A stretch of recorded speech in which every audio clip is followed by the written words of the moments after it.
नमस्कार दोस्तों, अपनी पाठशाला चैनल पर आप सभी का हार्दिक स्वागत है। कैसे हो आप सभी? आशा करता हूं कि आप सभी स्वस्थ होंगे, मस्त होंगे और निरंतर अपनी पढ़ाई में लगे हुए होंगे। तो मित्रों, आज की कक्षा में हम बात करेंगे भक्ति काल की निर्गुण काव्य धारा के प्रसिद्ध संत कबीरदास के विषय में।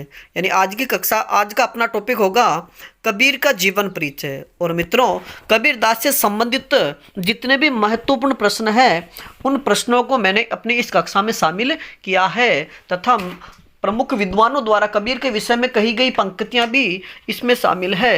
तो बात करें आज के पहले प्रश्न की। निर्गुण पंथ के प्रवर्तक कौन माने जाते हैं? यानी निर्गुण पंथ या निर्गुण संप्रदाय या निर्गुण काव्य धारा के प्रवर्तक कौन माने जाते हैं? तो सही उत्तर होगा कबीरदास। और बात करें आज के अगले प्रश्न की, यानी कबीर का अर्थ क्या है? मित्रों, अगर बात की जाए कि कबीर जो शब्द है इसका क्या अर्थ है, तो सही उत्तर होगा महान। और अगर प्रश्न पूछा जाए कि कबीर किस भाषा का शब्द है, तो कबीर अरबी भाषा का शब्द है और अरबी भाषा में कबीर शब्द का अर्थ होता है महान। बात करें आज के अगले प्रश्न की, कबीर का जन्म कब हुआ था? यानी कबीर दास का जन्म कब हुआ था? तो सही उत्तर होगा 1398 ईस्वी को काशी में। मित्रों, याद रखिए कि कबीर दास का जन्म 1398 ईस्वी को हुआ था। अगर बात करें विक्रम संवत 1455 को, अगर ईस्वी सन नहीं मिले तो फिर वहाँ पर आपको 1455 विक्रम संवत दिया हुआ मिलेगा। बात करें आज के अगले प्रश्न की, कबीर का लालन पालन किसने किया था? कबीर का लालन पालन किसने किया था? तो सही उत्तर होगा नीरू और नीमा नामक दंपति ने। मित्रों, याद रखिए कि कबीर का लालन पालन नीरू और नीमा नामक दंपति ने किया।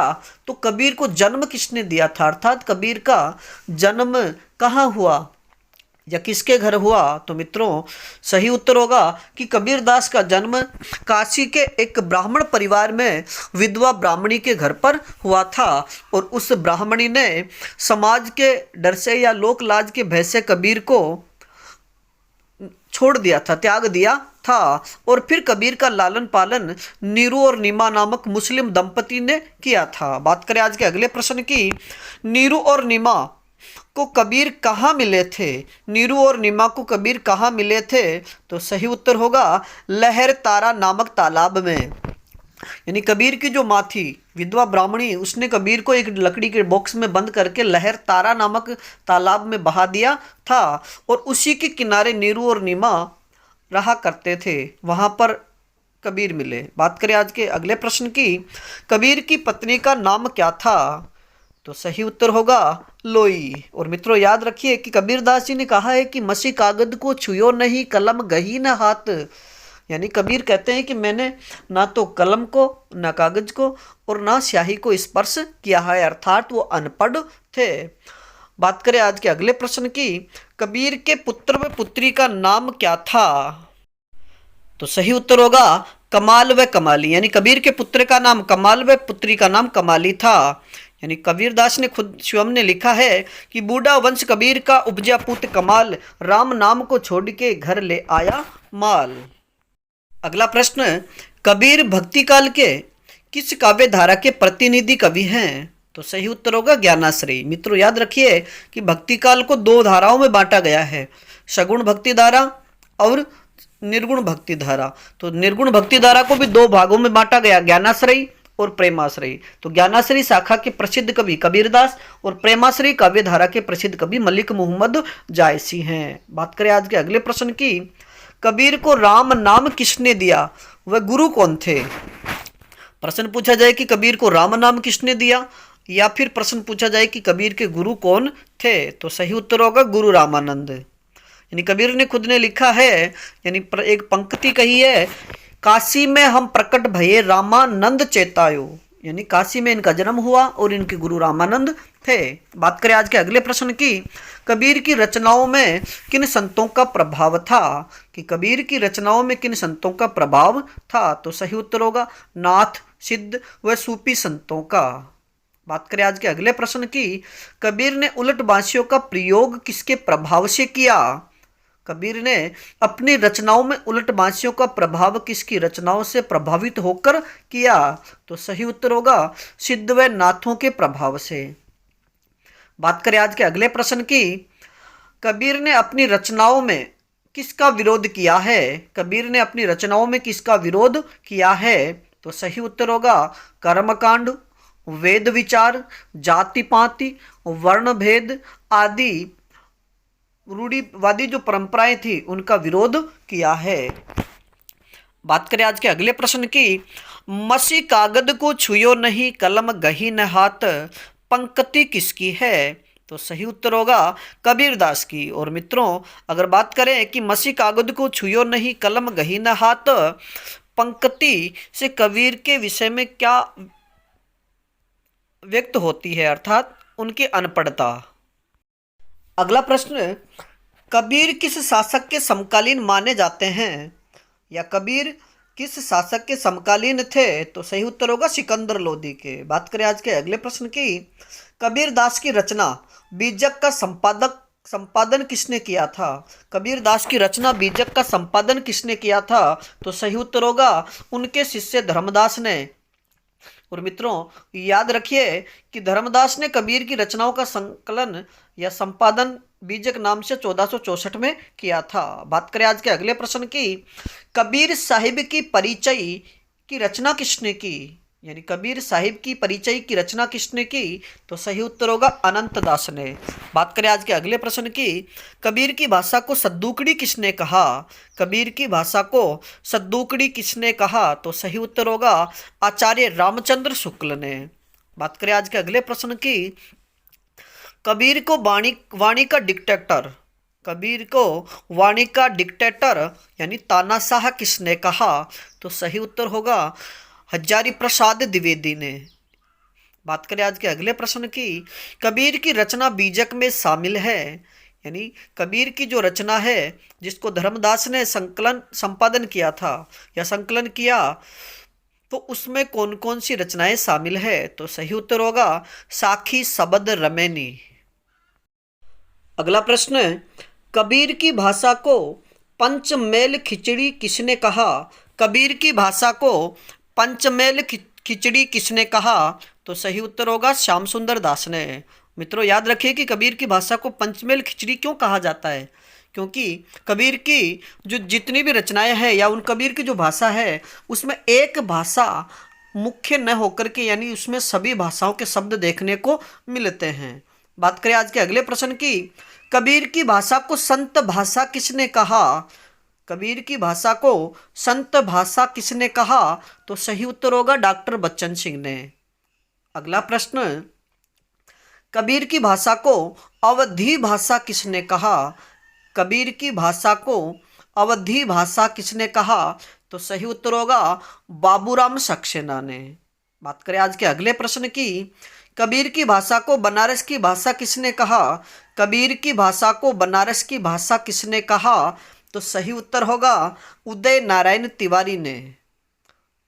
बात करें आज के अगले प्रश्न की, कबीर के साहित्य को प्रकाश में लाने का श्रेय किसको है? मित्रों बहुत ही महत्वपूर्ण प्रश्न है कि कबीर के साहित्य को प्रकाश में लाने का श्रेय किसे है? तो सही उत्तर होगा H.H. विल्सन को। बात करें आज के अगले प्रश्न की, H.H. विल्सन ने कबीर के ग्रंथों की खोज कब की? H.H. विल्सन ने कबीर की रचनाओं की या ग्रंथों की खोज कब की? तो सही उत्तर होगा 1903 में।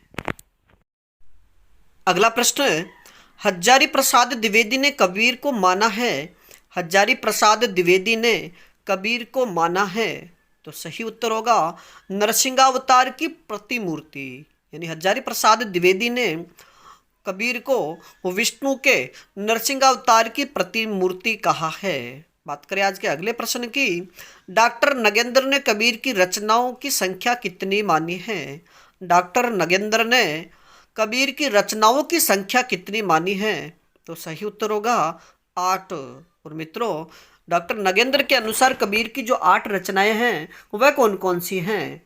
तो बात करें उनकी रचनाओं की, तो पहली रचना अगाध मंगल, दूसरी अनुराग सार, तीसरी रचना वाणी, चौथी रचना साखी, पांचवी रेखता और छठवीं जो रचना है वह है मोहम्मद बोध, सातवीं रचना विवेक सागर और आठवीं जो रचना है वह है ज्ञान सागर। बात करें आज के अगले प्रश्न की, कबीर की साखी भाग में किसका संकलन किया गया है? कबीर की साखी भाग में किसका संकलन किया गया है? तो सही उत्तर होगा दोहों का। और बात करें आज के अगले प्रश्न की, कबीर की साखियों के कितने अंग हैं? कि कबीर की जो साखियां हैं उसके कितने अंग हैं? तो सही उत्तर होगा 59 अंग। और मित्रों कि कबीर की साखियों के जो 59 अंग है उनमें जो प्रथम अंग है उसका क्या नाम है? तो सही उत्तर होगा गुरुदेव को अंग। और अंतिम जो अंग है वह है अबिहड़ को अंग। अगला प्रश्न, कबीर की रमैणी भाग में किसका संकलन है? कबीर की रमैणी भाग में किसका संकलन है? तो सही उत्तर होगा पदों व चौपाइयों का। यानी कबीर की जो रमैणी भाग है उसमें पदों व चौपाइयों का संकलन है।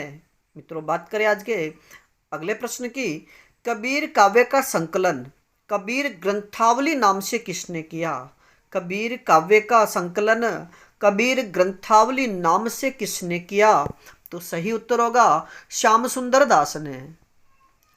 और मित्रों याद रखिए कि श्याम सुंदर दास ने ही कबीर की भाषा को पंचमेल खिचड़ी कहा है। बात करें आज के अगले प्रश्न की, अयोध्या सिंह उपाध्याय ने यानी अयोध्या सिंह उपाध्याय हरिओद ने कबीर की रचनाओं का संकलन किस नाम से किया है? अयोध्या सिंह उपाध्याय हरिओद ने कबीर की रचनाओं का संकलन किस नाम से किया है? तो सही उत्तर होगा कबीर वचनावली के नाम से। बात करें आज के अगले प्रश्न की, कबीर की मृत्यु कब व कहाँ हुई? कबीर दास की मृत्यु कब व कहाँ हुई? तो सही उत्तर होगा कबीर की मृत्यु 1518 ईस्वी में मगहर जिला बस्ती में हुई। मित्रों याद रखिए कि कबीर दास का जन्म 1398 ईस्वी और मृत्यु 1518 ईस्वी में हुई। यानी कुल मिला के कबीर दास का जो जीवन काल है वो 120 वर्ष का रहा। बात करें आज के अगले प्रश्न की, संत कबीर नाम से कबीर का जीवन परिचय किसने लिखा? संत कबीर नाम से कबीर का जीवन परिचय या आलोचनात्मक रचना किसने लिखी? तो सही उत्तर होगा डॉक्टर रामकुमार वर्मा ने। अगला प्रश्न, कबीर नामक आलोचनात्मक ग्रंथ किसने लिखा? कबीर नामक आलोचनात्मक ग्रंथ किसने लिखा? तो सही उत्तर होगा हजारी प्रसाद द्विवेदी ने 1942 में। मित्रों ये दोनों रचना में नाम बोली है, संत कबीर और कबीर, ये दोनों रचनाएं बहुत ही महत्वपूर्ण है और इनसे संबंधित कूट भाषा में प्रश्न पूछा जाता है कि मिलान कीजिए, जैसे संत कबीर रामकुमार वर्मा और केवल कबीर ही दिया हुआ हो तो सही उत्तर होगा फिर हजारी प्रसाद द्विवेदी। और हजारी प्रसाद द्विवेदी ने कबीर नामक जो आलोचनात्मक ग्रंथ लिखा था वह 1942 को लिखा। तो मित्रों अब बात करेंगे हम कबीर दास के विषय में विभिन्न विद्वानों द्वारा जो कही गई उक्ति है और कबीर दास की जो प्रसिद्ध पंक्तियां हैं जिनसे संबंधित प्रश्न परीक्षाओं में पूछे जाते हैं, तो उन पंक्तियों की तो बात करें। पहला प्रश्न या पहली पंक्ति, कबीर सिर से पैर तक मस्त मौला व स्वभाव से फकीर थे। कबीर सिर से पैर तक मस्त मौला व स्वभाव से फकीर थे, यह पंक्ति किसने कही? तो सही उत्तर होगा आचार्य हजारी प्रसाद द्विवेदी। बात करें आज के अगले प्रश्न की, भक्ति द्रविड़ उपजी लाए रामानंद, प्रकट किया कबीर ने 3 दीप नौखंड। यानी कबीर दास ने भक्ति द्रविड़ उपजी लाए रामानंद पंक्ति किसकी है? यानी ये पंक्ति किसकी है? मैंने दूसरी लाइन नहीं लिखी, केवल ये इतना लिखा है भक्ति द्रविड़ उपजी लाए रामानंद, पंक्ति किसकी है? तो सही उत्तर होगा कबीर दास की। बात करें आज के अगले प्रश्न की, निर्गुण राम जपो रे भाई, यह पंक्ति किसकी है? निर्गुण राम जपहु रे भाई, ये पंक्ति किसकी है? तो सही उत्तर होगा कबीर दास की। और मित्रों, कबीर से संबंधित एक महत्वपूर्ण पंक्ति और पूछी जाती है कि दुल्हनी गावहु मंगलचार, हमारे घर आए हो राजा राम भरतार, यह पंक्ति किसकी है? तब भी सही उत्तर होगा कबीर दास। बात करें आज के अगले प्रश्न की। संत कवियों में कबीर के बाद के कवि वैसे ही दिखाई पड़ते हैं जैसे चंद्रोदय के बाद नक्षत्र मालाएं। यानी संत कवियों में कबीर के बाद के कवि वैसे ही दिखाई पड़ते हैं जैसे चंद्रोदय के बाद नक्षत्र मालाएं। पंक्ति किसने कही? यानी यह पंक्ति किसने कही? तो सही उत्तर होगा डॉक्टर बच्चन सिंह ने। बात करें आज के अगले पंक्ति का या अगले प्रश्न की। साहित्य जगत में कबीर जैसा अक्खड़ और निराला जैसा धाकड़ कोई और कवि नहीं हुआ। यानी साहित्य जगत में कबीर जैसा अक्खड़ और निराला जैसा धाकड़ कोई और कवि नहीं हुआ। यह पंक्ति किसकी है? तो सही उत्तर होगा आचार्य हजारी प्रसाद द्विवेदी की। मित्रों, बात करें कबीर दास के विषय में प्रसिद्ध कथनीय पंक्तियों की, तो बात करें अगली पंक्ति की। इसमें कोई संदेह नहीं है कि ठीक मौके पर जनता के उस बड़े भाग को संभाला जो नाथ पंथियों के प्रभाव और भक्ति रस से सुनने पड़ता जा रहा था। यानी पंक्ति फिर से बोलता हूँ। इसमें कोई संदेह नहीं कि ठीक मौके पर जनता के उस बड़े भाग को संभाला जो नाथ पंथियों के प्रभाव और भक्ति रस से सुनने पड़ता जा रहा था। तो कबीर के विषय में यह पंक्ति किसने कही? कबीर के विषय में यह पंक्ति किसने कही? तो सही उत्तर होगा आचार्य रामचंद्र शुक्ल ने। बात करें कबीर से संबंधित अगली पंक्ति की। भाषा पर कबीर का जबरदस्त अधिकार था। भाषा पर कबीर का जबरदस्त अधिकार था। भाषा उनके सामने नृत्य करती थी। भाषा उनके सामने नृत्य करती थी, थिरकती थी। वे तो वाणी के डिक्टेटर थे। यह किसने कहा? यानी भाषा पर कबीर का जबरदस्त अधिकार था। भाषा उनके सामने नृत्य करती थी, थिरकती थी। वे तो वाणी के डिक्टेटर थे। यह किसने कहा? तो सही उत्तर होगा आचार्य हजारी प्रसाद द्विवेदी ने। तो मित्रों, बात करें कबीर से संबंधित आज की कक्षा की अंतिम पंक्ति की। कबीर तो उजाड़ का फूल है जो किसी माली की देखरेख में विकसित नहीं हुआ। यानी कबीर तो उजाड़ का फूल है जो किसी माली की देखरेख में विकसित नहीं हुआ। लू व बारिश के थपेड़े उसके साथ संघात करते रहे पर उसकी गंध कभी मंद नहीं पड़ी। यानी ये बहुत ही महत्वपूर्ण पंक्ति है कि कबीर तो उजाड़ का फूल है जो किसी माली की देखरेख में विकसित नहीं हुआ। लू व बारिश के थप्पड़े उसके साथ संगात करते रहे पर उसकी गंध कभी मंद नहीं पड़ी। यह प्रसिद्ध पंक्ति किसने कही? तो सही उत्तर होगा आचार्य हजारी प्रसाद द्विवेदी ने। तो मित्रों, आज के लिए इतना ही। बाकी फिर मिलेंगे एक नए टॉपिक के साथ में। और आपसे अनुरोध, अगर आप हमारे चैनल पर नए हो तो हमारे चैनल को सब्सक्राइब कीजिए, लाइक कीजिए तथा इस श्रृंखला को अपने मित्रों तक जरूर पहुंचाइए, जिससे इस निःशुल्क गंगा का लाभ उन्हें भी प्राप्त हो सके। और मित्रों, अगर आप कोई किसी प्रकार का टॉपिक पढ़ना चाहो तो आप हमें कमेंट्स में बता सकते हो। मैं उसकी कक्षा बना करके भी आपके सामने प्रस्तुत कर दूंगा। धन्यवाद।